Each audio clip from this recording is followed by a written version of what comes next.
Katotohanan sa pagbabalikan ni Bea Alonzo at Dominic Roque na inililihim muna sa publiko. Marami ang napapatanong ngayon kung nagkaroon na nga ba ng second chance ang pagmamahalan ng celebrity couple na sina Dominic Roque at Bea Alonzo matapos ang kanilang paghihiwalay noong nakaraang January 2024. Naglabasan ngayon sa ilang mga entertainment websites ang balitang tila nagkaayos na umano ang dating celebrity couple na sina Bea Alonzo at Dominic Roque, subalit inilihim na muna ng dalawa sa publiko. May mga nakakita umano na natutulog pa rin si Dominic Roque sa pamamahay ni Bea Alonzo na siyang pinagmulan ng mga speculations na nagkabalikan na ang dalawa. Nauna na rito, naiulat na rin ang balitang palaging hinihintay ni Dominic Roque si Bea Alonzo sa pamamahay nito upang suyuin.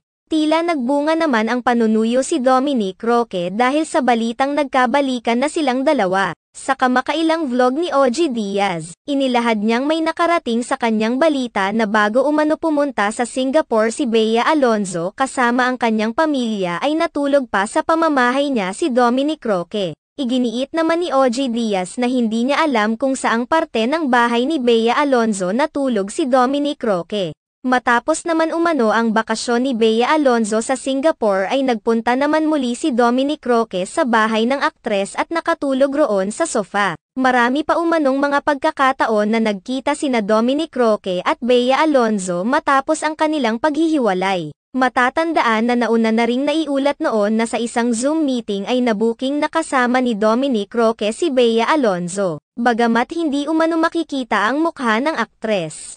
Nakilala naman ito sa pamamagitan ng kanyang boses. Kung sakali man na totoong nagkaayos na ang dalawa ay normal lamang na itago muna nila ito sa publiko dahil na rin sa mga pinagdaanan nilang kontrobersya matapos may ulat ang kanilang hiwalayan. Matatandaan na parehong umano ng pambabatikos sina Dominic Roque at Bea Alonzo matapos lumabas ang balita patungkol sa kanilang paghihiwalay. Marami ang kumwestiyon kay Dominic Roque, sa kanyang totoong kasarian, sa kanyang katayuan sa buhay at ang pagmamahal niya kay Bea Alonzo. Nakatanggap rin ng pambabatikos si Bea Alonzo dahil sa umano'y pag-iinarte nito sa kabila ng kanyang katandaan.